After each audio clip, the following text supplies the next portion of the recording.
Now the serpent was the most subtle of all the wild beasts which the Lord God made upon the earth. And the serpent said to the woman, Why has God said, You shall not eat of every tree of the garden?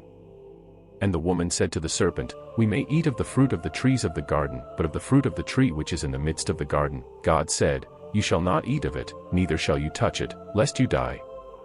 And the serpent said to the woman, You shall not surely die. For God knew that in whatever day you should eat of it, your eyes would be opened, and you would be as gods, knowing good and evil. And the woman saw that the tree was good for food, and that it was pleasant for the eyes to behold, and that it was beautiful to contemplate. And having taken of its fruit, she ate, and she gave to her husband also with her, and they ate. Then the eyes of both of them were opened, and they perceived that they were naked. And they sewed fig leaves together and made themselves aprons to gird about them. And they heard the voice of the Lord God walking in the garden in the afternoon. And both Adam and his wife hid themselves from the face of the Lord God in the midst of the trees of the garden. And the Lord God called Adam, saying, Adam, where are you? And he said, I heard your voice as you walked in the garden, and I feared because I was naked, and I hid myself. And God said to him, Who told you that you were naked, unless you have eaten of the tree concerning which I charged you of it alone not to eat? And Adam said, The woman whom you gave to be with me, she gave me of the tree, and I ate. And the Lord God said to the woman, Why have you done this?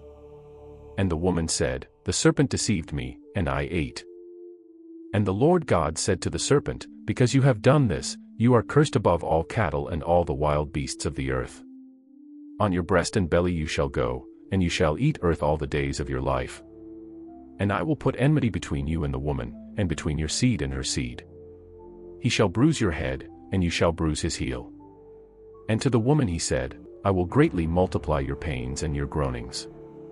In pain you shall bring forth children, and your submission shall be to your husband, and he shall rule over you. And to Adam he said, Because you have listened to the voice of your wife and eaten of the tree concerning which I charged you of it alone not to eat, of that you have eaten, cursed is the ground in your labors. In pain you shall eat of it all the days of your life. Thorns and thistles shall it bring forth to you, and you shall eat the herb of the field. In the sweat of your face you shall eat your bread until you return to the earth out of which you were taken.